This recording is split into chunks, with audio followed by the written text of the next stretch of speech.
Good morning, everyone. I'm so glad that you were able to join us. My name is Beverly Costa Ciavola, and I'm the director at Cape Cod Neighborhood Support Coalition.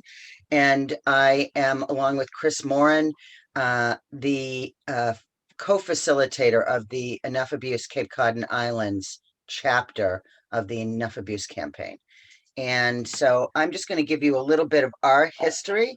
The campaign here on the Cape started in 2012 with Independence House being approached by the Enough Abuse campaign and through what was then the Community Network of Cape Cod. We decided to take this on and Cape Cod Neighborhood Support Coalition, my agency, joined with Independence House to move the campaign forward. We are constantly looking for places that we can do training. So we train people in the Enough Abuse curriculum. I'm a master trainer for Enough Abuse through Mass Kids. We have some short-term and long-term goals. If you look on the Enough Abuse website, which I believe Annie has put in the chat, you'll be able to find, click on Massachusetts, and then you can see the different member programs from across the state. We all work hard to prevent child abuse, child sexual abuse in our area on the Cape and Islands. I want to recognize a special guest that we have today, and that is Representative Natalie Blais from Franklin County, and she is sponsoring the House bill that is the sort of the mate to the bill that Senator Lovely is sponsoring in the Senate. And so we're very glad to have Representative Blais here. Thank you for attending today. If you're just coming in again, to Annie, you can write, Annie Catalana, you can write who you are, where you're from, and how you found out about this event. Annie's going to be putting some links in there to our Facebook page, Enough Abuse Cape and Islands, also the link to the Enough Abuse website. And we are having a training in a week and a half that we're doing on Zoom around child sexual abuse prevention. And so we're going to put that link in there also. And hopefully people will decide to come and join us for that training. So I'm going to get started with an introduction of Jetta Bernier, who is the executive director at Mass Kids, Mass Citizens for Children, and the founder of the Enough Abuse campaign. So Jetta's had over 2 decades. She's actually been at Mass Kids since 1984. And she has her undergraduate degree from New York University and her master's in psychology from Columbia. She's had numerous awards for her work in child sexual abuse prevention. As I said, she is the creator of the Enough Abuse campaign. And Jetta is going to be introducing our guest today, Senator Lovely. And so Jetta, Annie, if you could highlight Jetta, we'll get started with that introduction. Okay. Well, let me get started. Thank you again, Beverly and Chris and all of your colleagues on the Cape for your untiring devotion to this issue. It's been a real pleasure working with you over the past several years to really see some change happening on the Cape. My privilege today is to welcome Senator Lovely to this webinar and to give a tiny bit of context to our work with her over the years. You know, we started to work with Senator Lovely around passing reforms around statute of limitations laws. Not an easy thing to do in our state because we had some kind of natural opponents, primarily the church that was kind of pushing back on our efforts. But with Senator Brownsberger and Representative Lawn, we were able to include Senator Lovely in the amazing efforts that took place both behind the scenes and in front of the cameras to get statute of limitations reform accomplished. Our work is not done in that area, and the senator, I'm sure, will talk a little bit about more recent efforts this session regarding the elimination of SOL, not simply the reforming of it to include longer timetables under which survivors can go to court and get their day in court. But in any case, once the statute of limitations reforms bills were pushed through, it was clear that we needed to now focus on true primary prevention, the kind of laws that would really prevent child sexual abuse from happening in our homes, in our schools, in our youth organizations. So we began to work very closely with the senator to draft a number of different bills. Those bills were drafted, and some of them were actually introduced in the 2015-2016 legislative session. But again, as you know, in Massachusetts, passing a bill takes several years. And so we knew that there was going to be a longer term effort. The following year, we decided to put everything that we knew about this into a comprehensive bill. And it was called that, a comprehensive, the act to prevent child sexual abuse. It was mandating education in schools, certain screening requirements to make sure individuals working in schools were safe. It included several different elements. We did not get passage that year, those years, but the senator and her amazing networking that she did across the state with all kinds of stakeholders allowed us to push those bills through again in the 2019-2020 session. I think the decision at that point was maybe the bill that we had initially proposed was quite comprehensive, and maybe because of that, there were too many elements. And so a different strategy was, well, let's tease them apart. And so those bills were proposed in the last legislative session, and I think largely due to Senator Lovely's perseverance, some of those bills almost ended up passing. They were close to going to the floor for votes, but because of COVID, I think a lot of the bills were held back. So this year, the bills are now being introduced again, not only through Senator Lovely, but through some House members as well. I think part of our strategy was that if we had mirror bills in both the Senate and the House this time around, we would garner more support and more energy to pass them. So we find ourselves this year with several bills, and they really tackle, I think, all the key elements from education in schools to screening to educator sexual misconduct laws that make it especially important that people within schools or within positions of authority, don't cross the boundaries and abuse children. So we have a truly wonderful opportunity this year to get these bills through. And I think part of our strategy at Mass Kids has been to organize citizens to lobby their legislators to make sure these bills pass. And so we have come up with this mantra that we hope will become the battle cry. And it's simply pass the prevention package. Pass the prevention package. In other words, we're not going to settle for passing this bill, but holding that one back. They constitute a really, truly important strategy to make sure we really take a bite out of this crime.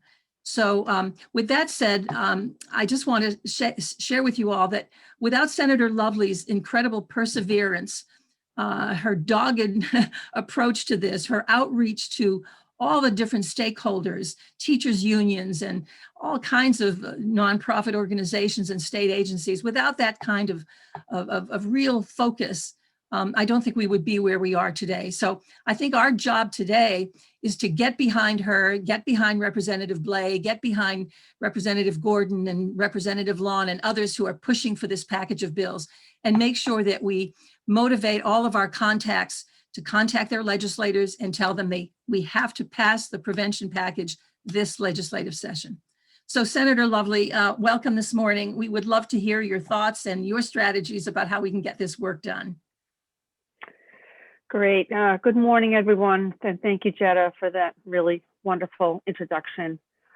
I want to say thank you to Beverly and Chris and the Cape and the Islands Enough Abuse Campaign for hosting this webinar this morning. I'm sorry we can't be together in person. It would be wonderful to be on the Cape with all of you today, but I certainly appreciate this opportunity to engage with all of you about the work that we're trying to get done. And I'm deeply indebted to Jetta who it's been a pleasure to work so closely with her and her support team as we try to get some traction on changing some bills and passing some new bills. So we've come a long way, but we still have a very long way to go.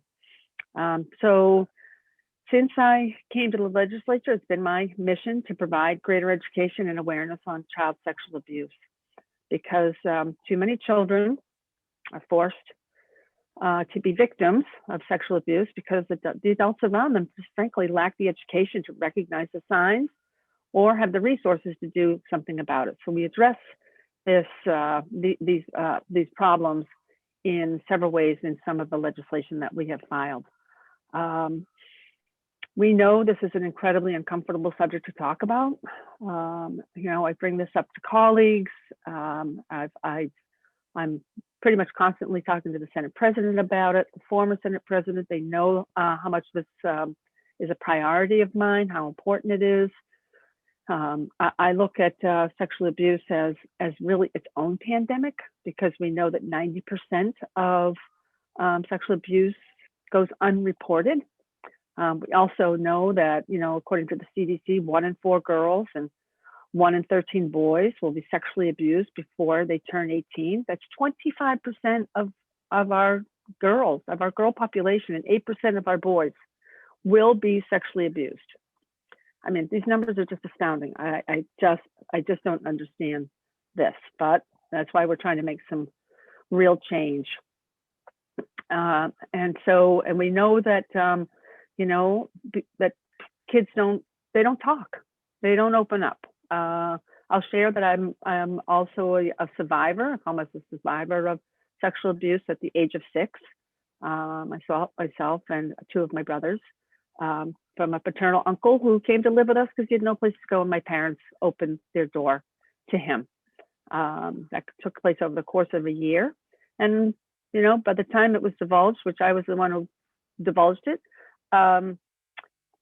my parents were so upset I completely shut down. It didn't all come back to me until my own daughter turned 6 years old. It flooded back to me just like a tidal wave. And then that's when I said, I'm doing something about this. I was in my 30s then. I didn't know what to do. But I now have this incredible good fortune to be in the Senate and to have an opportunity to make some real change. So I want to again say thank you to Jetta and Mass Kids for their remarkable work, with the Enough Abuse campaign and their Pledge to Prevent Social Media campaign. And these initiatives do the work of both increasing awareness and educating people how to prevent sexual abuse and to talk about it. We need to talk about this. People really don't think that this happens in their world. I know they just put their blinders on and they go, no, this does not happen in my world. And it's happening in their world. They don't see it. Could be happening with their own child and they don't know it because kids don't talk. So we have to be the voice for children. We have to do the work. We have to make sure that adults are educated so that they know what to look for. We know that the symptoms of child sexual abuse are different than abuse and neglect. Children will show different types of manifestations as a result of sexual abuse. And if you're not trained to look for it and what you're seeing, then you're going to miss it. So I'm just so grateful to all of you for your interest and all of your expertise and all the work that you're all doing. I also want to give a shout out to the Legislative Task Force on Child Sexual Abuse Prevention. It's doing great work on providing a comprehensive list of best practices. It's got a new website, the Safe Kids Thrive website. So between Enough Abuse campaign and Safe Kids Thrive, we really have robust information to be able to get to people, to get to mandated reporters, and we're going to be adding to the mandated reporter list as well. That's one of the bills, in one of the bills. And I'm grateful to the Mandated Reporter Commission for all the work that they're doing. So we really are pretty engaged, really across state government and now across the Commonwealth, and with Jetta and Enough Abuse campaign, really across the nation. We're hearing from what other states are doing, and we're mirroring some of that. I'll talk about New York and Vermont, for example, and some work that they're doing.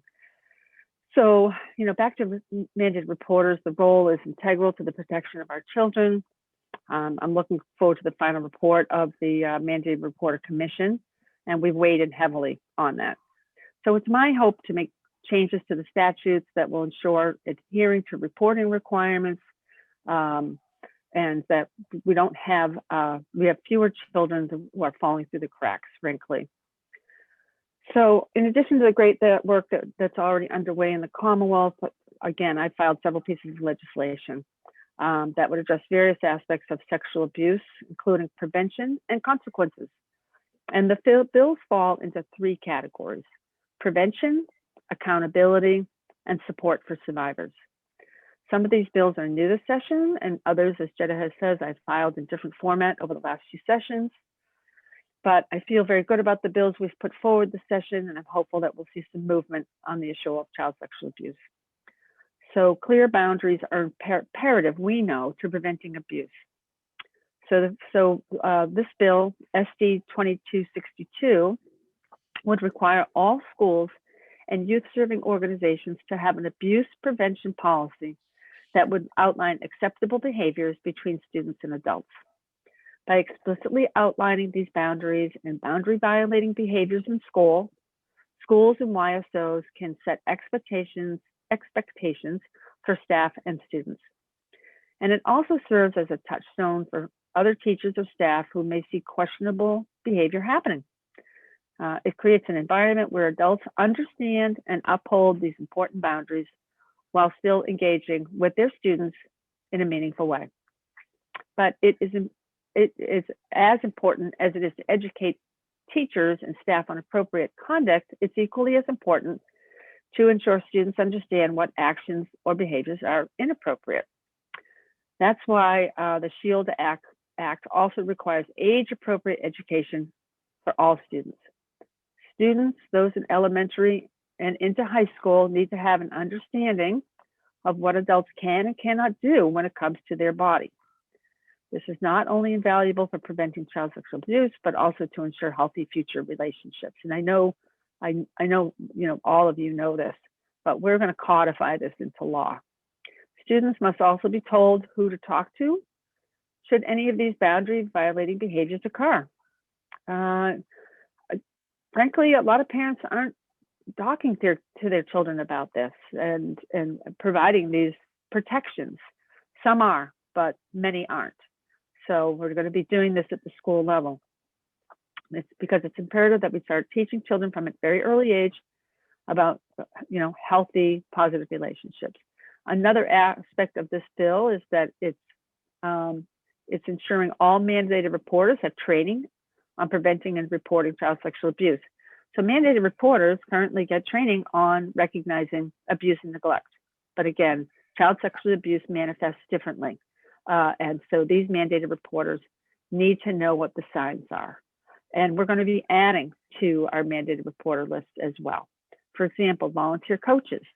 We want volunteer coaches to have this training. It would be an online, we envision this as an online training, not hours and hours. You'd get a certificate that you've completed the training, because we know there are so many,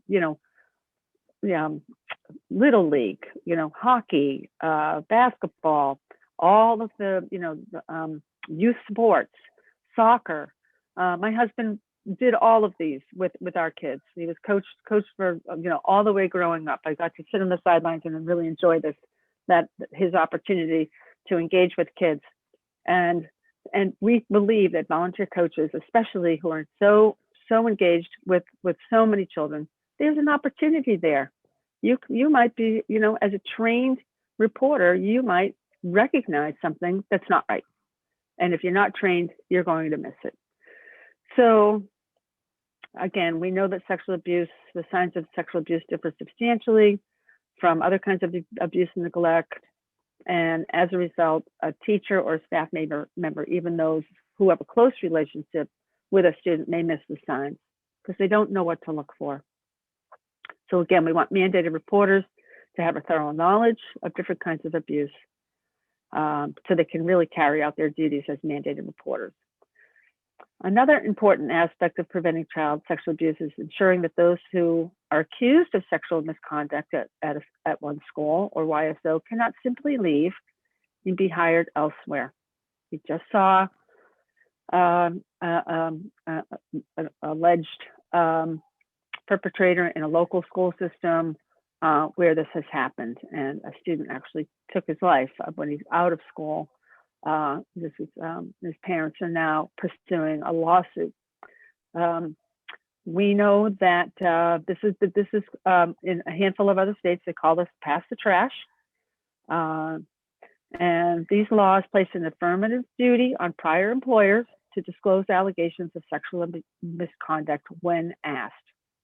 I filed this legislation again this session. SD 2260, an act relative to enhancing hiring practices to prevent sexual abuse, would require applicants to provide a list of prior employers for the hiring district to contact. The prior employer is then required to report incidents of prior allegations of sexual misconduct, and they are held harmless for doing so in good faith. We just think this is so incredibly important, that someone who may be suspected of or accused of, and the school system will just say, okay, just go away. And they may move to another part of the state or another state, get hired again, and that behavior continues. And we just leave this trail of victims. It just has to stop. So we feel really good about this bill. That bill will likely go to education again, and we will have a hearing. We'll let everybody know when all these bills have hearings. So both SD 2260 and SD 2262 are vital parts of preventing sexual abuse in our schools, in our YSOs. By ensuring our educators and staff are working with youth, are informed about child sexual abuse and preventing those with a history of abuse from moving onto new victims in new schools, we can provide safe environments for our children and youth. Unfortunately, there are still those who would take advantage of children and youth by leveraging their role as an authority figure to engage a personal relationship with a student. That's why I've filed additional legislation to increase accountability for those who perpetrate child sexual abuse. As we know, the age of consent in the Commonwealth is 16. There are those who use this as a defense for relationships with their students. But as you all know, there can be no true consent within a substantial imbalance of power. So I filed legislation on this issue in the past, but I'm pleased to be able to receive input from Suffolk County DA Rachel Rollins on a comprehensive piece of legislation that creates a heightened penalty for those who engage in sexual conduct with an individual over whom they have authority. And that's the big piece here, for whom they have authority over. Last session, the legislature enacted a provision that prevents police from having sexual relations with anyone in their custody because of the imbalance of power. It's so significant as to nullify any consent given. So the very same principle applies here. Teachers, coaches, tutors, mentors, or anyone else who has any kind of authority over a child should strive to protect them. And those who would choose to leverage their relationship to engage in a sexual relationship should face the consequences, regardless of whether the individual is over the age of consent. SD 2299 would create a criminal charge for those who engage with individuals above the age of 14 over whom they are in a position of authority.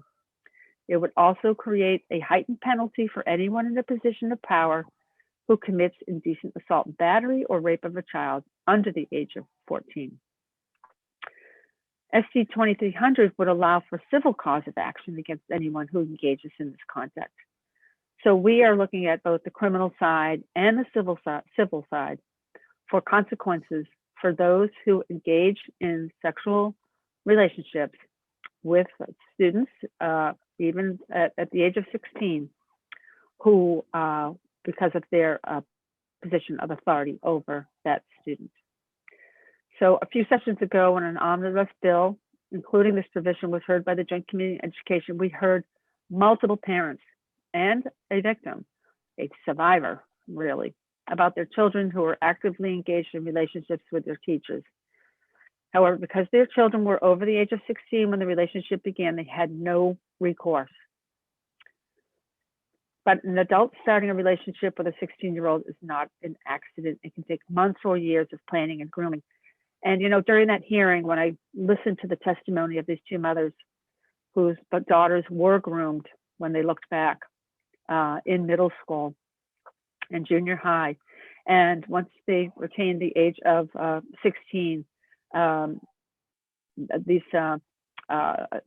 educators engaged in sexual relationships, respectively, with these two very young women. And there was not a thing these parents could do, nothing. That is just so wrong. So it was heartbreaking to listen to their testimony, to realize that they lost their children to these, to these adults. And I recall particularly the testimony of the survivor, who shared with us that when she was in middle school, I want to say 7th, 8th grade, she was it was a vice principal in the school here in Massachusetts, had started to pay particular attention to her, and she enjoyed the attention. She thought she was special. And then he started to pull her out of every gym class and take her into an empty classroom, an empty area, and started a sexual relationship with her. And then started pulling other men into the class, into that empty space, to have sexual relationship with her. And she got an A in gym, and it was when a new gym teacher came on and saw that she was being pulled out of every gym class and had the wherewithal to see that she was getting an A, who was on it. And that vice principal is in prison, and the other men, and she has gone on to become a speaker about her experiences. She's a mother, she's married, she's children. And I'm just listening to her and her strength to be able to talk about it. And she's doing this, sharing this, so that it doesn't happen to someone else. So it can take, again, months or years of planning and grooming, but we must provide a deterrent for these relationships and ensure that those who do engage in these relationships cannot claim defense to escape accountability. I want to give a special shout out, as I truly appreciate the support of many police chiefs and other law enforcement officers across the Commonwealth. They have come out to testify every session, and they have pledged their support again this session. They see this firsthand. They are the first responders who respond, and they've seen it too often. One chief told me, I don't even know if I can choke out the words of a man that had a child, or did have sex with a baby. And so they're incredibly committed to being able to see these bills pass. And I so appreciate their insight and advocacy. It's invaluable to this cause, and I'm hopeful again for this session we can get these important provisions across the finish line. Also this session, I filed 2 pieces of legislation regarding the statute of limitations for child sexual abuse, as Jetta had mentioned.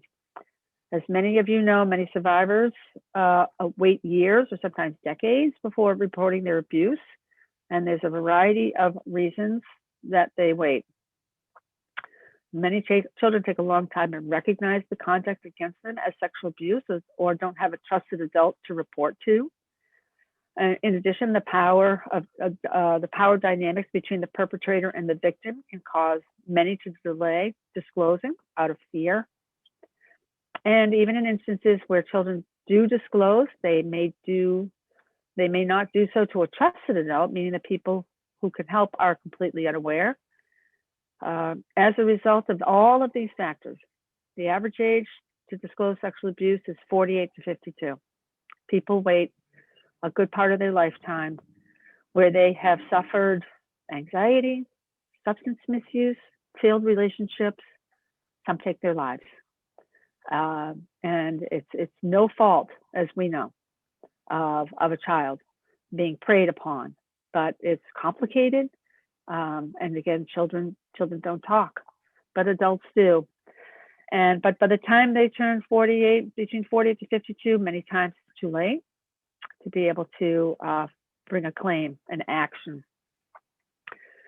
So currently the statute of limitations for both civil claims and criminal allegations, again, prevent survivors from moving forward with their claims. That actually happened to me. After my daughter turned 6, I went right to the DA, and I had found out that the statute of limitations in my instance, because my abuse occurred in the 60s, the early 60s, 64 to be exact, the statute of limitations then was 12 years. So, I would have had to bring an action by the time I was 18. My parents chose not to move forward with any claims. They just, again, moved the perpetrator on. And guess what? He went on to abuse other kids, my uncle. So that's why we need to make changes. And for me, it's almost a lifetime ago. So we really need to make changes. So currently the crime of indecent assault and battery of rape of a child has no time limit. However, if the charge is filed more than 27 years after the crime, the prosecutor must have independent corroborating evidence in addition to the survivor's testimony. SD 1936 would remove that requirement and allow DAs to move forward with these charges based on their professional judgment and expertise. I will tell you that I've talked to my DA Blodgett when I first filed this on the criminal side to remove the statute of limitations, and he's in support. He said that he would not be able to bring an action if there was stale evidence or, wouldn't be able to, return an indictment, without evidence that would support an action in a prosecution. And so the Commonwealth amended the statute of limitations for the civil claims of abuse to extend the statute by 32 years. This was my first term in the Senate when this happened, to allow survivors up to the age of 53 to file a claim against their abuser. I was 54 when we filed this. So even though it would never have applied to me, I'm grateful that it will give this opportunity to so many people who just wait to come forward because they can't talk about it. It's filed away. But we actually want to remove that statute of limitations too. Why 53? Why that magic age? Why 32 years beyond the statute of limitations? It doesn't make sense to me. And again, evidence would prove, if someone has an action. If the evidence is stale or memories are gone or people are gone to testify, then unfortunately, perhaps an action could not move forward. But it does, as we know, in a court of law, comes down to the evidence. So in recent years, other states like New York and Vermont, as I had mentioned earlier, have created windows to allow survivors of abuse to file claims against their abusers or their supervising institutions retroactively, even if the SOL has run on their claim. SD 1941 would remove the statute of limitations completely for claims of abuse and would allow retroactivity against both individuals and institutions. Because we cannot simply continue to shelter those who have perpetrated terrible sexual abuse on children. It just, it's just because it times out or that someone gets away with it. No. And survivors of sexual abuse, as I mentioned, can suffer from anxiety, depression, again, substance misuse, failed relationships. They're more likely to require public assistance, more likely to take their lives. And you know what? It's just a lifetime of pain that just doesn't need to happen. Sexual abuse is completely preventable as long as we give the tools to adults to protect children. So to allow them to seek restitution, another bill, SC 1941, would also remove the charitable tort liability cap, which currently stands at only $20,000. Other states around us have shown us that we can do this. That this can and does work. It should be $100,000 at a minimum. Some have no cap. So it's my hope that Massachusetts will step to the plate to support survivors for the charitable tort liability cap. I also filed SD 2261, an act relative to supporting survivors of child sexual abuse. The bill has several provisions that assist survivors, including ensuring adding child sexual abuse to the list of claims for which liability cannot be waived for volunteers, and allowing survivors to collect from the Victims of Violent Crime Compensation Fund for up to 3 years after the first make connection between the sexual abuse and the harm suffered. These may seem like small changes, but they may make a big difference for survivors navigating the civil and criminal justice system and getting the help they need. So I know we've talked a lot. I want to thank all of you for taking time out of your Friday morning to join me to hear about our efforts on Beacon Hill to, again, prevent child sexual abuse and ensure accountability for perpetrators. We must continue to draw attention to this issue, keep beating the drum on prevention, because as I said, child sexual abuse can be prevented. And we have the tools. We have Enough Abuse campaign. We have Safe Kids Thrive website. We have so many resources available, but schools and YSOs must avail themselves to those resources. For those who are interested in getting more involved, I know Jetta is always working on advocacy initiatives. I know many of you work with Jetta. I'm so honored to work with Jetta. And as we continue to move forward, I want you to encourage all of you to reach out to your senators and representatives and ask them to support these bills. That's really how many times we co-sponsor bills, is we hear from our constituents and they ask us to support bills, and we do. So as a lawmaker, the most powerful reasons for supporting bills are the personal stories that come from your constituents, from my constituents. I know many of you are in this field. You've heard them. You know, that's why you're here this morning. And so these experiences can inspire legislation, influence how I vote on bills or amendments. Again, stories. I will tell you, when I filed some of these bills, I had legislators come to me privately and say, I'm a survivor, but I don't want to talk about it. There's so much stigma, shame. People don't want to talk about it. When I first came into the State House, I didn't want to talk about it. I just said, it's something that happened. It wasn't my fault. I can't do anything about it. But I've been empowered to do something about it by working with these incredible advocates like all of yourselves, like Jetta, the Children's Trust. I'm so, so fortunate. I'm hearing from some of my colleagues who have had this experience that don't feel the strength to come forward. I want to be their voice because I walk in their shoes, and I know that the pain and the trauma, and this again can be totally prevented. So again, it's an honor to be with all of you here today. I look forward to working with you as we continue our journey to end child sexual abuse. I want to give a special shout out to Joe Wakeland, my chief, who's with me this morning, who's been a strong partner in supporting me, and my entire office for supporting me as we file these bills, as we work these bills.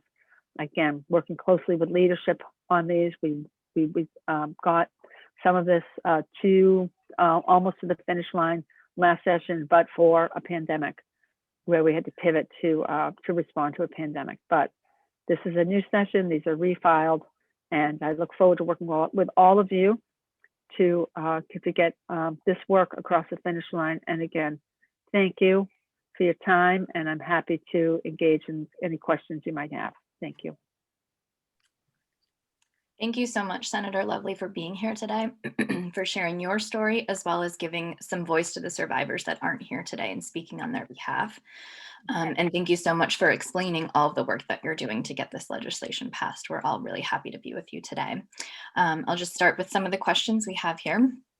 The first one is, in your networking with the many groups that you've contacted, what has some of the pushback been that you've encountered?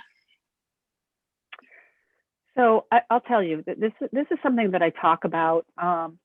When people ask me about what my legislative priorities are, each session, and I'm already talking about them this session. I'm talking to chambers of commerce. I'm talking to, League of Women Voters. I have the incredibly good fortune to be the chair the co-chair, the Senate chair of the Women's Caucus this session. We are 62 women strong, 31% of the legislature right now, the highest that we've ever been. I've asked the caucus to consider some of these bills as a priority. They made one of my bills a priority last session, and I think that's why we got it so close. So I'm so pleased to be able to, again, be in that leadership position, to work with really 62 amazing women legislators, 61, me making 62, that, we can really make an impact. We're working, again, very closely with leadership. Rep. Pat Haddad is the House co-chair. And so we're working towards that. But you know what? I'm telling anybody who has two ears and is right in front of me. We're talking about this, and I'm talking about how uncomfortable it is. It's really the first thing I say is, I know this is uncomfortable to talk about. I know that you probably don't think that this could happen in your world or someone you might know, but it does. And here are the statistics. Here's the information behind it, the facts, what we have. We have to talk about this. And that's what I'm doing as I'm talking to different groups. And we just have to talk about it. We need to raise the awareness. It has to be mandated, again, in schools. This is where kids may have the, where perpetrators may have the opportunity and access at kids. It's no accident that perpetrators will gravitate where children are. Again, perhaps as a coach, we've heard that before. And I don't want to chill. I just want to say, I don't want to chill volunteer coaching. I don't want someone to say, oh, wait a minute. Do I want to become a volunteer coach? This is to enhance and to protect both coaches and children. Because once you're trained, if there's a required training, mandated reporter to be a coach, a perpetrator is probably going to take a second thought and say, maybe I shouldn't be going in this direction. So again, we're trying to just avoid these opportunities for kids. So I'm talking to everybody who is out there and starting that conversation with, this is uncomfortable to talk about. You probably don't think that this maybe happens in your world, but it could. And let's talk about it, and let's protect kids. Thank you. Can you talk about if SD 2262 includes education for parents on how to talk to their children about body safety, boundaries, and what signs to look for, as well as how to handle a disclosure, including the language that a child might be using while they're trying to communicate that abuse that might be occurring? And the second part of the question, similar, is, does the bill also include online and device safety education for parents and children to prevent exploitation and trafficking? So the bill doesn't explicitly, mandate or offer the training for parents, but there would be a disclosure to allow this likely to happen in school, so parents would be aware that children in the school setting would be receiving these, again, proper boundary behaviors between adults and children. Regarding the, I'm sorry,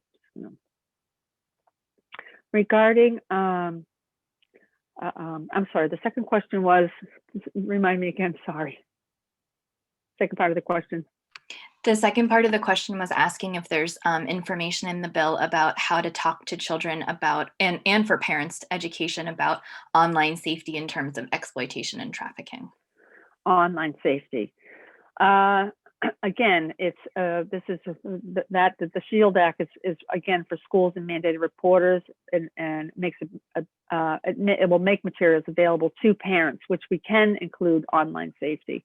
But I do want to again, refer people back, and I do this all the time, to both the Enough Abuse campaign with the incredible rich resources, and then Safe Kids Thrive through the Legislative Task Force, again, where parents will find this information.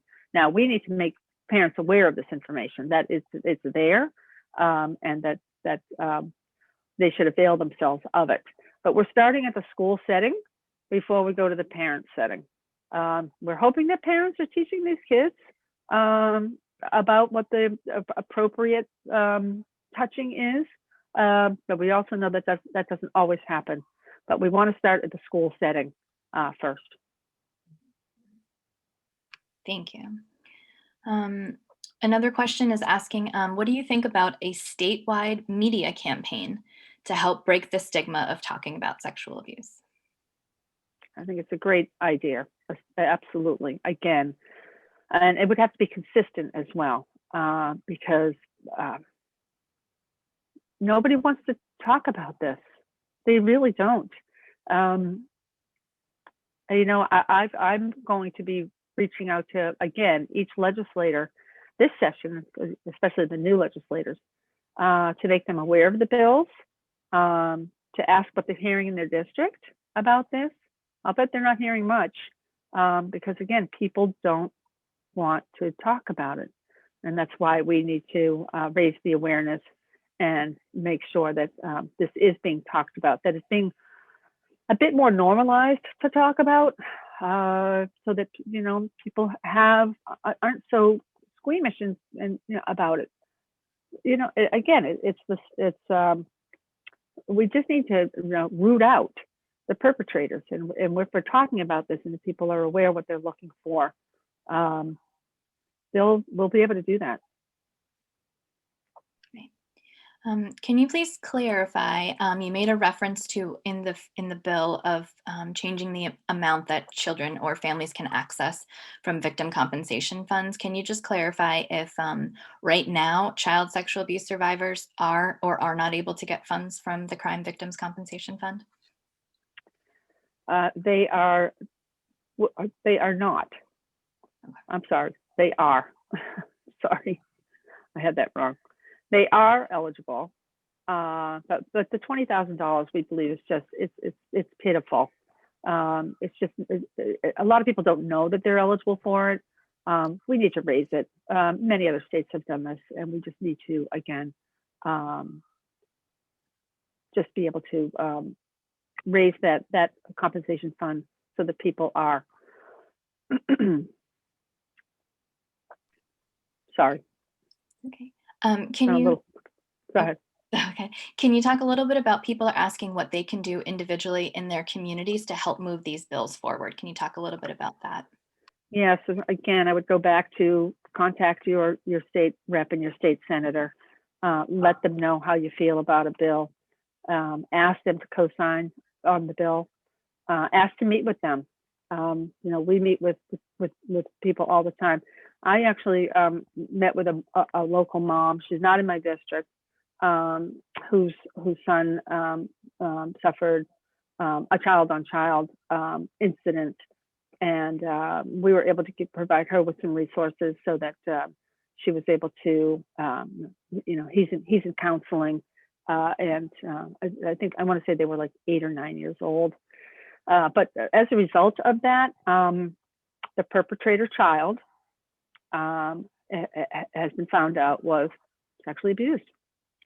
So, you know, these are things to, you know, talk to children about, you know, in the, you know, what to do today. You know, this child came home and he told his mom because they had this conversation, but maybe he wouldn't, you know, otherwise wouldn't have. You know, we need to get better at this.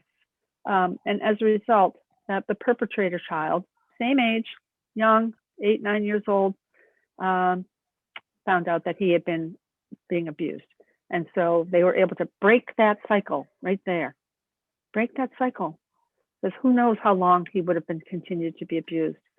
You know, I'm sure you read in the paper about the Duxbury incident recently, and the young man who took his life in his mid to late 20s last fall, and his parents are now moving forward with a civil suit. It broke my heart that, you know, and you know what? The school system, it was reported, and nothing happened. So, and not reported by more than one parent.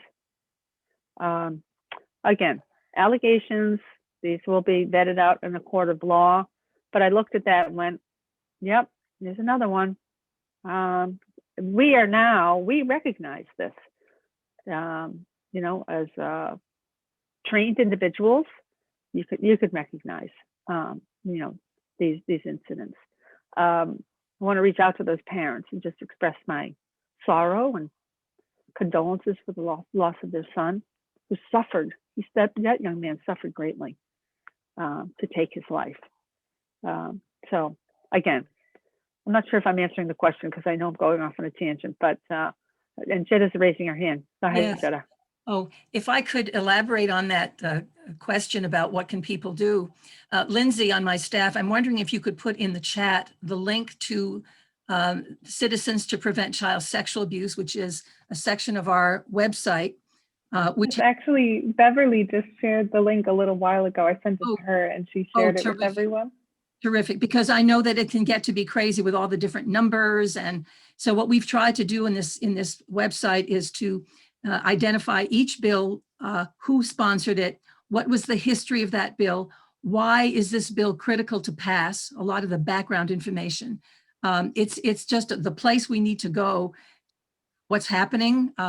We will be sharing with people information about, public hearing dates.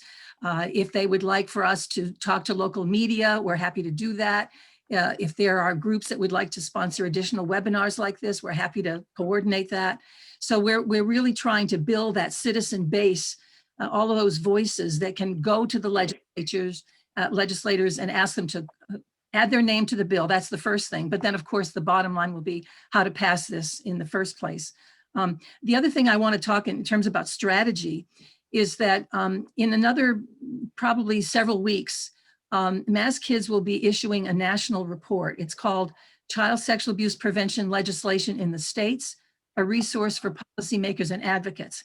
And what it does is we have looked at every state against how they fare on 5 different laws related to child sexual abuse prevention.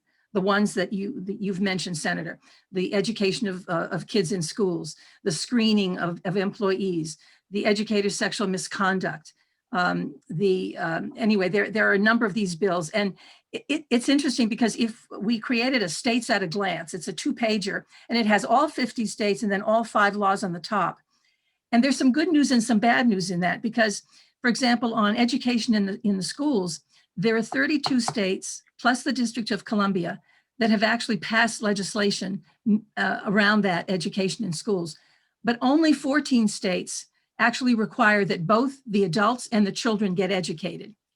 The thing about there's a strategy here that we can employ to push for this bill, because just as the Massachusetts bill is the most comprehensive of any bill that has been proposed in the country, when you look at the list, we don't have a check mark on Massachusetts. We have against those 5 bills. It's pending, pending, pending, pending.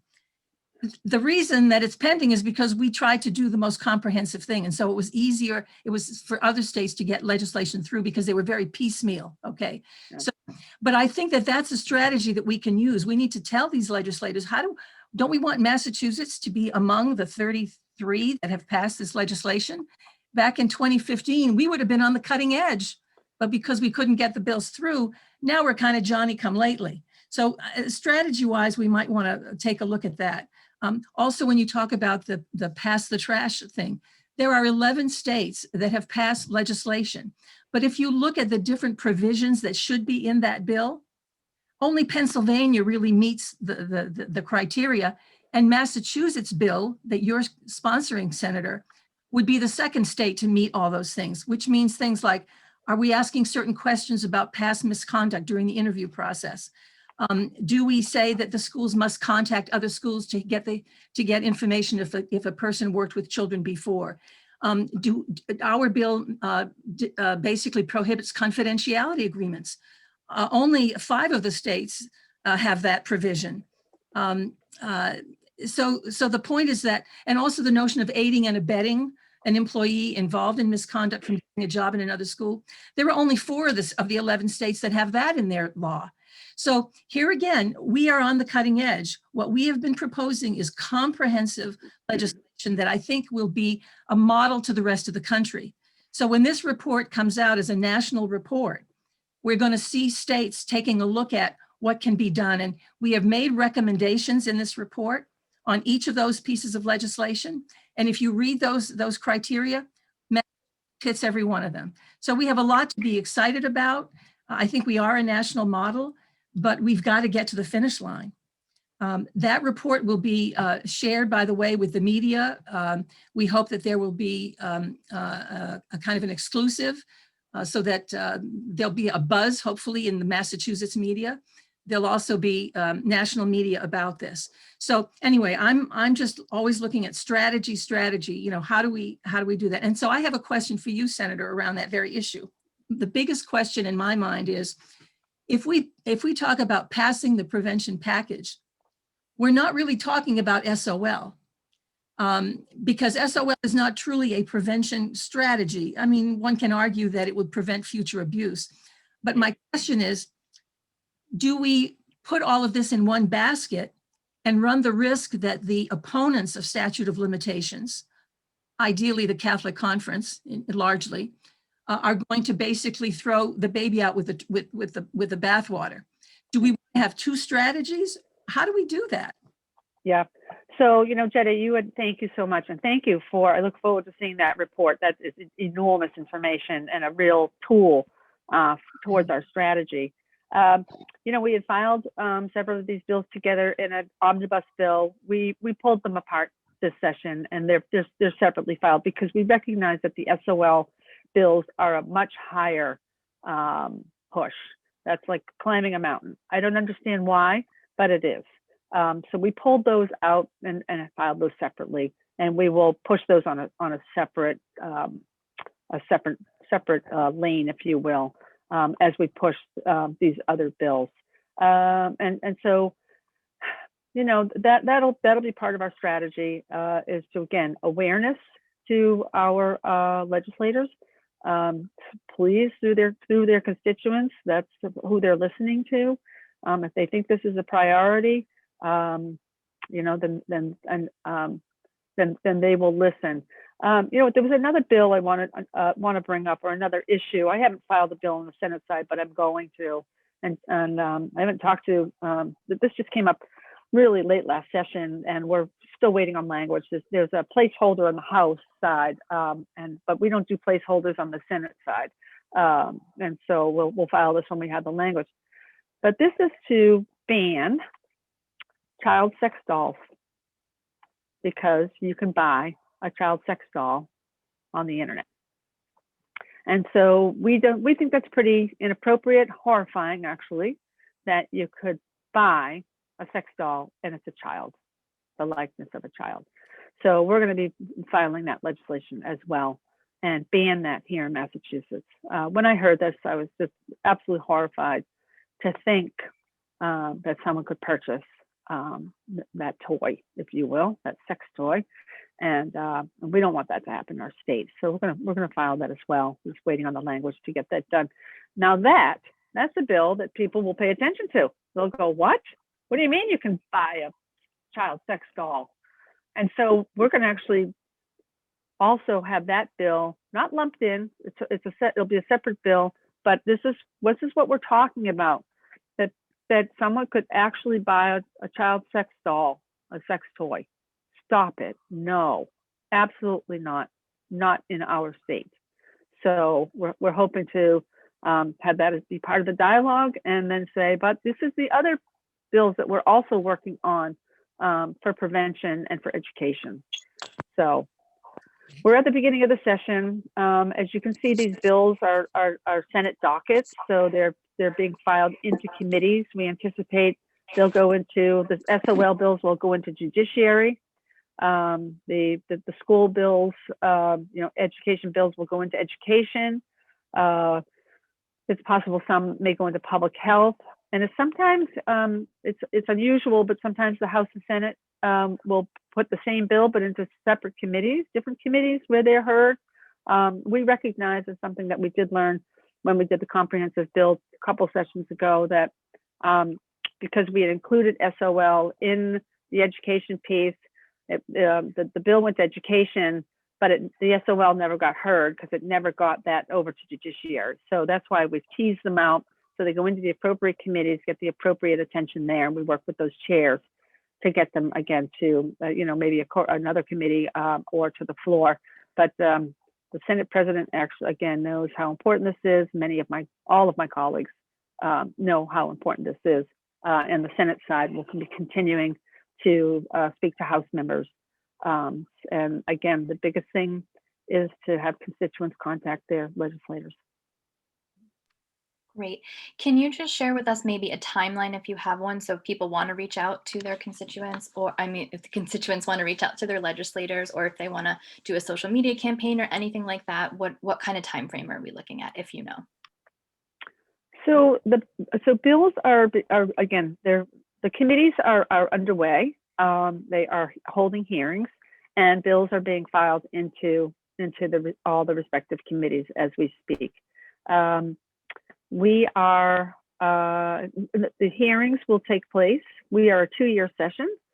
So hearings take place from now until next February, when we have joint rule 10 day. And what does that mean? That means every bill that's been filed has had to have had a hearing by next February.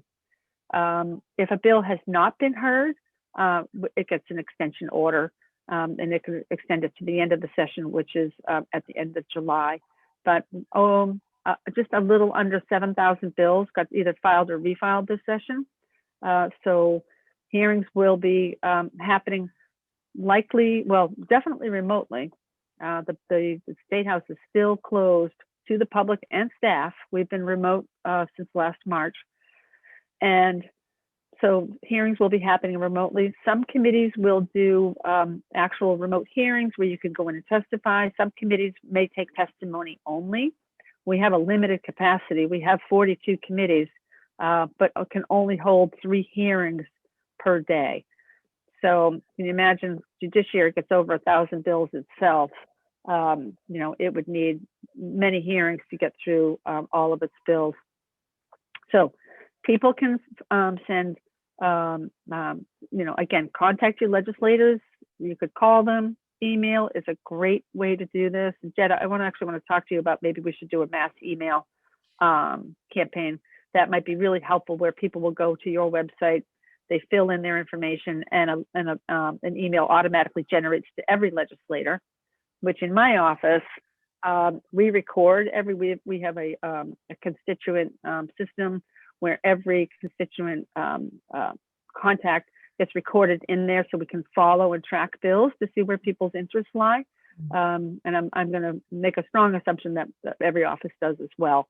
We may not all have the same, but we all have one. And but I think that would be a great way to, with everyone's very busy lives, especially in a pandemic, if there's an opportunity to kind of like put in your contact information, press, send, and then they know that their legislators can contact it. So again, contacting your legislator, testifying at a hearing, either in person or sending a letter, that all gets filed into that joint committee, and all of the testimony is assembled, and so that all members of the committee have that when they are making a recommendation to vote a bill either out of committee. There's 3 votes, potential votes, only 1 of 3, a positive recommendation, a negative recommendation, or a study recommendation. Now, I'll tell you with the studies, in the past, that was kind of, if a bill went to a study, really was never to be heard from again from that session. But the Senate, we changed our rules so that Senate bills come back to the Senate. What would happen is Senate bills would go to the House in a study where we can't reach over to the House and grab, you'd get them back. So Senate bills come back to the Senate.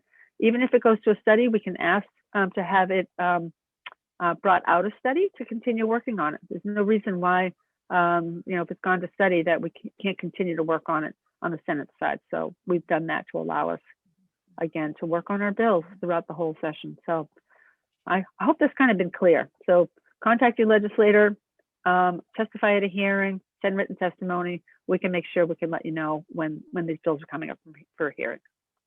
And Senator, isn't it the case that legislators can sign on to your bills up until the time that the public hearing is actually scheduled? Is that still the case? Yes, so the Senate changed that 2 sessions ago, and the House changed that this session. So we're very pleased that the House is doing that as well. It gives legislators an opportunity, because if you have that sheer volume of bills, you may not be able to get to read every single bill or know that there's interest in it until someone contacts you. And if you've closed the window, then you're not able to co-sponsor. But the House has joined the Senate. We're very pleased. And yes, that's the opportunity. Great. Okay, great. Thank you so much for taking the time today to not just be here with us, but to answer so many questions. That's all the time we have for questions right now. And if people have additional questions, if you continue to send them to me, we will be able to send them on to the senator later on. And thank you again, Senator Lovely, for all of your time today and for sharing what is obviously very important to you and to all of us here today. Thank you. Thank you, everyone. Thank you, Senator Lovely. Thank you, Annie. So right now we're going to hear from Jetta again, and she's going to talk just a little bit more about the Enough Abuse campaign in general. And then we'll be able to take questions for Jetta also in the chat. You can put them to Annie, and we'll discuss them after Jetta's. Oh, okay. All right. Well, just a thumbnail sketch here. The Enough Abuse campaign was launched in about 2003. We were one of 3 states that received a grant from the CDC. To what they asked us to do is to build adult and community responsibility to prevent child sexual abuse.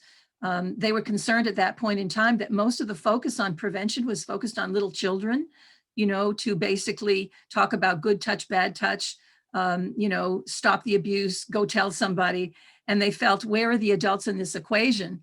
So the challenge in this 5-year grant was to try to develop a set of model strategies that would really build that responsibility. And so the campaign was established. We created a state level partnership with many of our colleagues. Many of the public and private agencies gathered together into the Massachusetts Child Sexual Abuse Prevention Partnership, which essentially went on for about 10 years. During that time, we built a whole variety of curricula and training materials, which we continue to refine all the time. We have in-person trainings for schools, for youth serving organizations, actually for both public and private schools, because those are somewhat differentiated, and also a general in-person trainings for parents and community people. We've also developed some online programs. We have an evidence-based online 1-hour program for schools, which has been researched by Simmons University. And we're excited about that because we now have over 105 schools, both in Massachusetts and around the country, that have actually adopted that 1-hour training. What we find is that it's hard for schools to get everyone in a room for even an hour or 2 hours to do a real in-person training. And so the request from schools was, you've got to create a really good, high quality online course. Anyway, that has been done. We have information that we can share with you about that. It's all on the Enough Abuse website. We have also developed during this time a number of supportive materials. Let me share with you that, part of our strategy, part of our concern, I should say, when pushing all these bills was we were going to hear that it's an unfunded mandate. I mean, we all know schools are overwhelmed with so many responsibilities, and we were already hearing that. And so to try to get ahead of the curve, we basically said, let us try to create a variety of high quality tools so that that will not be an excuse. If a school says, well, we don't have the time to develop a strategy or a course, or we don't have time to figure out how to educate about child-on-child sexual abuse. We don't have a code of conduct. How do we even get started? We wanted to meet each one of those possible objections by producing quality materials. And so we have done that, and we're in the process of continuing to do that. So right now, for example, we have a comprehensive assessment tool that schools and youth organizations can use to kind of figure out where are our strengths, but where are some of the gaps that we need to fill. It's a 56 question, 6 area kind of assessment tool. We have now created a 15-page code of conduct, both for schools and another for YSOs. That, again, we've shared this with some of our national colleagues, and one of them, Dr. Shakeshaft, said that she thought this was a breakthrough for the field. And we're excited about that because we have tried to put everything into that code that could possibly be required by a school or a youth organization. We have tools, for example, that allow the self-assessment of an individual. It's called, are you crossing the line with a student? Or are you crossing the line with a student athlete? In which, there's a series of questions that an individual can privately go through themselves to figure out, are they on that slippery slope of kind of crossing boundaries and not being playing a really good, solid professional role that might wind up having them be in a compromised situation with a child. Anyway, I won't go on, but we have a great, good, solid toolkit of a lot of resources. And so we hope that when these bills pass, that the Department of Education and the Department of Children and Families, who are in these laws, by the way, is having to promote training and policies. We hope that they will see these as really solid resources, and we hope that will contribute to the conversation. All right. Anyway, so that's a little bit about enough abuse. So we do training, coalition building, educating professionals, educating parents, working on legislation and on policy. So we're kind of got a multi-strategy approach, and through the Enough Abuse groups across the state and certainly on Cape Cod, we see those as the places in which we can start to implement all those different strategies. In terms of this particular types of these set of bills that we've been talking about this morning, again, I would simply encourage you to go to enoughabuse.org. If you look under legislation in the navigation bar, you'll see that there is Citizens to Prevent Child Sexual Abuse. That's where we're urging people to go to get the information about the bills, the history, why it's important. It's really all there. In fact, one of my board members said she was on the phone with one of her legislators who was asking a bunch of questions, and she had the website in front of her and was able just to kind of tick off what this would do. She said it was so easy. So that's what our intention was, make it really easy for people to get their heads around a complicated set of legislative, initiatives. We will be obviously having ongoing conversations with the senator and with Representative Blais and Representative Gordon and Lawn to talk about our larger media strategy. As I mentioned, we do have a major media outlet in the state that is just waiting for our report to be issued so that they can go public with it. We're hoping that will create a buzz. We need to have some buzzing going on about this. This has got to be seen as, one of the top bills this session that people are talking about. So we're just really looking for your feedback. If you have ideas about local media in your community, in your area that you think would be willing to do a story about this, we're available to talk anytime to share that information with them. I think we also need to be thinking about some type of legislative event. Again, it's so difficult because of the pandemic, but I think I still have this vision of us, being in the Great Hall with all kinds of advocates and people talking about how to push this package through.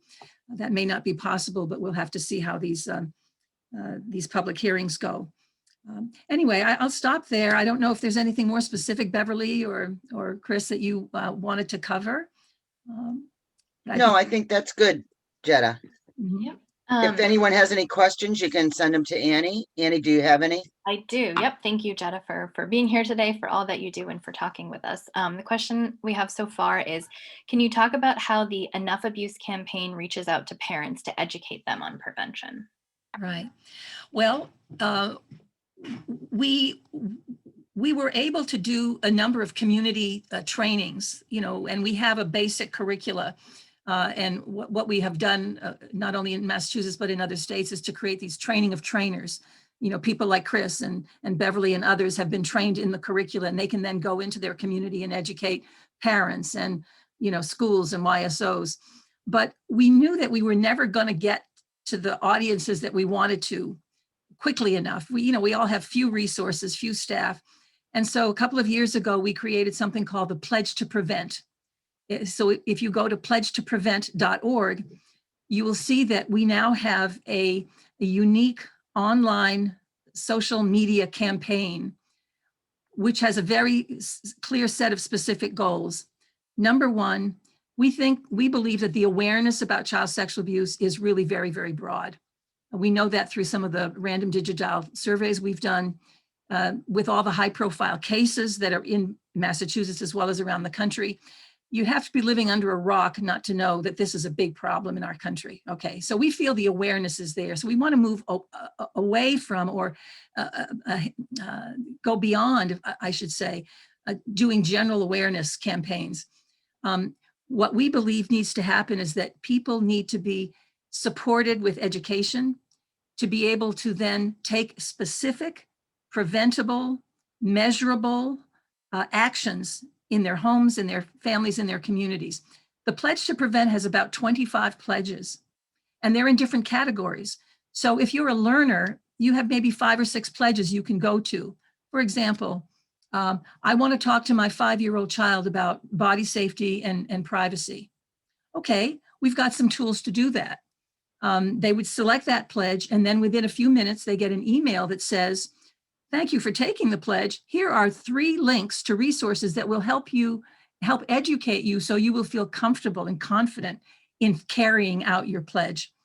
For example, I was noticing that the Mama Bear Effect is on the call here with Adrienne Simeone. So some of the links that we refer people to, they're not only our links, but they're links of other groups that have done really, really great work. We have a video, for example, of a mother educating her deaf child about safety. It's a wonderful video. We didn't produce it, but it belongs to all of us because we can link to that. So we have learners who don't know very much. We have prevention influencers, those who feel like, hey, I know quite a bit about this. Now I need to figure out, how do I share this with people? Maybe with my book club or with my mother's group. Another category are the safe community promoters. The kind of people who say, I know pretty much what's happening. I need to go to my school and say to my school, do we have a code of conduct like this? How do we deal with one-on-one interactions between adults and kids in our schools? What is our policy? So those are the kind of folks that go out into the community. And then finally, we have a category called movement builders.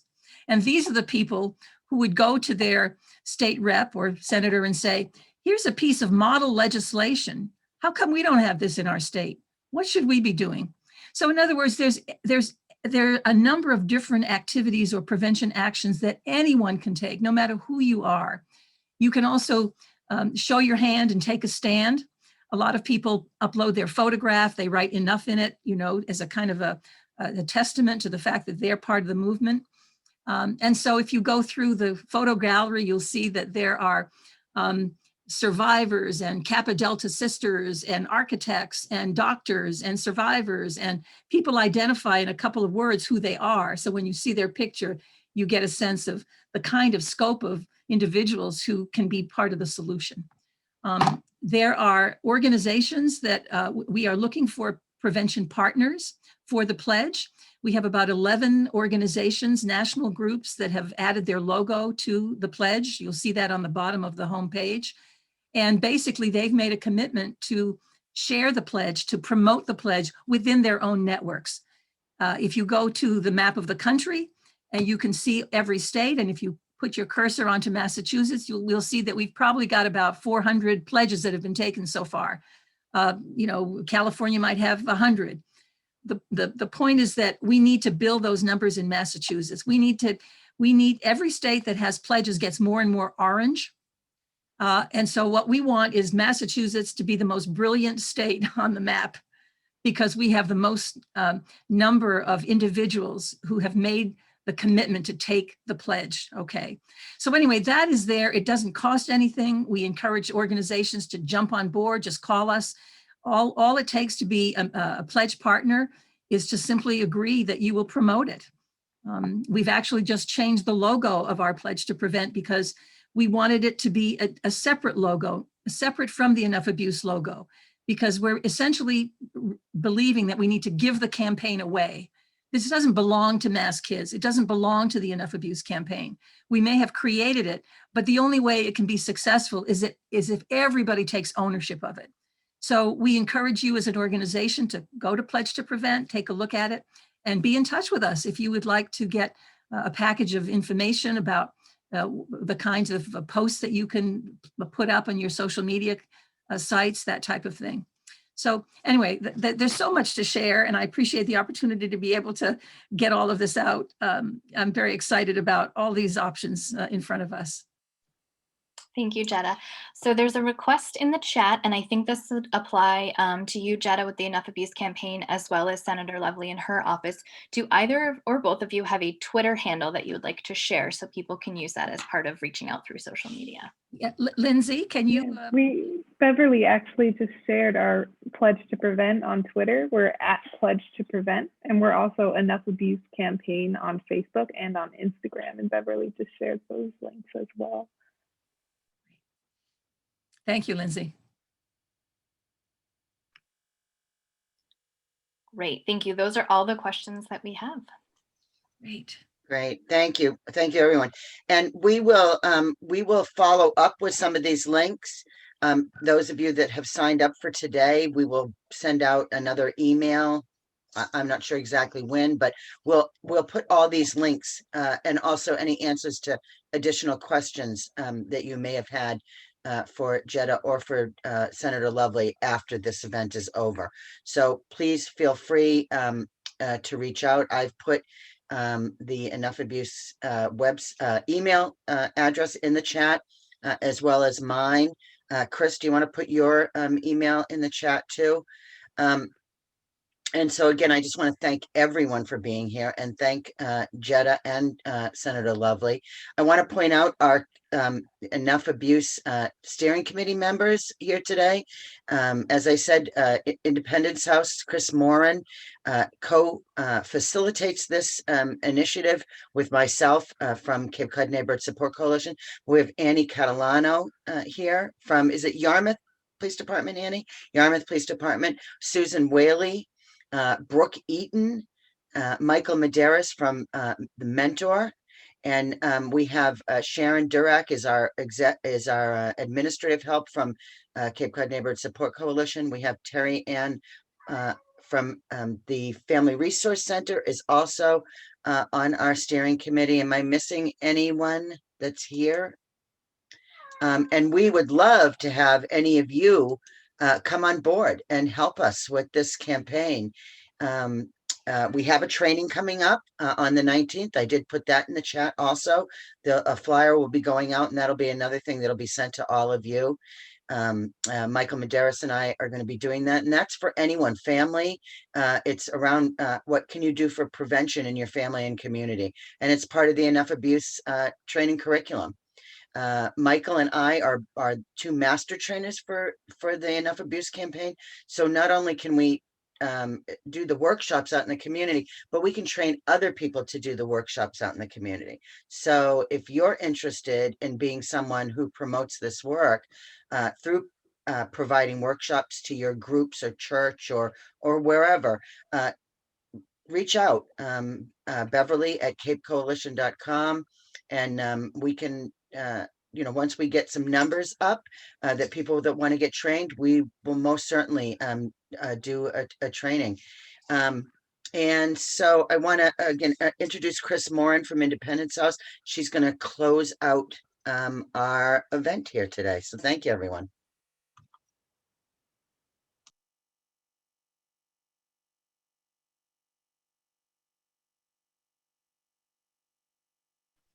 You're muted, Chris.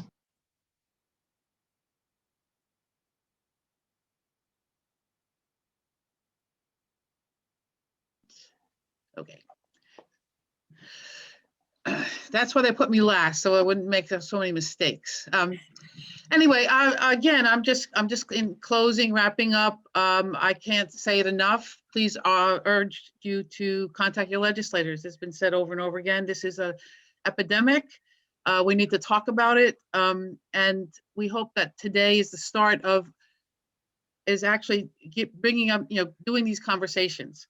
And the contacting your legislators is one of the key action steps that we can take. And Jetta has explained the Enough Abuse campaign website. It is a fabulous website. I can't say that over and over again enough. You can find almost any piece of information there. But again, as Bev has said, we will be following up with an email with these different contacts, websites, the dates of this training, and that kind of thing. So we put everything in one place. So again, thank you all for coming today, especially to Senator Lovely and Jetta Bernier for bringing this issue to the forefront. And yes, Massachusetts needs to be in the forefront with all of this. So in closing, we have a 3-minute video, which is on the website, on the Enough Abuse website. It is the Cameron and Walsh Middle School Chorus from Framingham singing Before It Starts. So Annie will.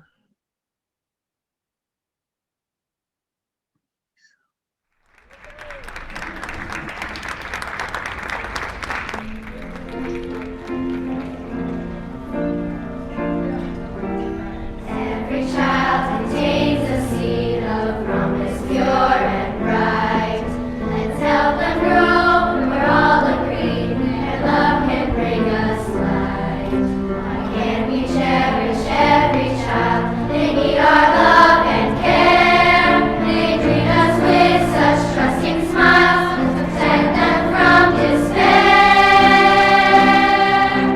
Stop the hurt before it starts. We don't need more broken hearts. Our kids should grow up fine and free. It's up to you and me.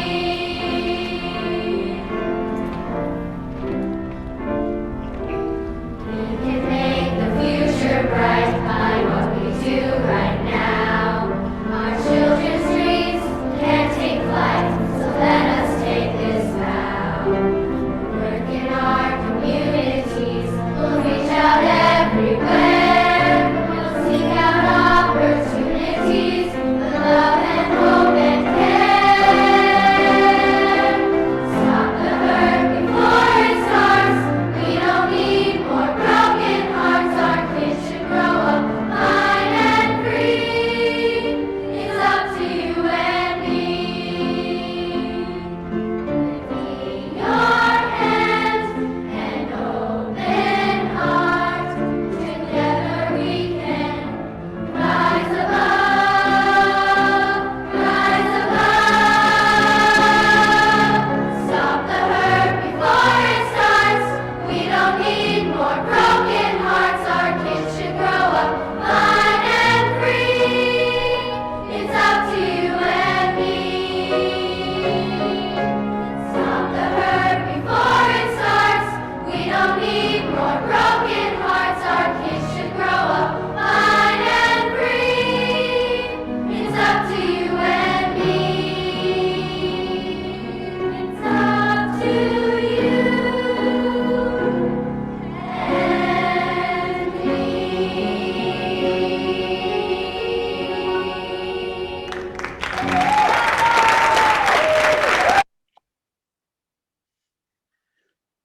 And that ends our program for today. Thank you for coming, and don't forget to contact your legislator.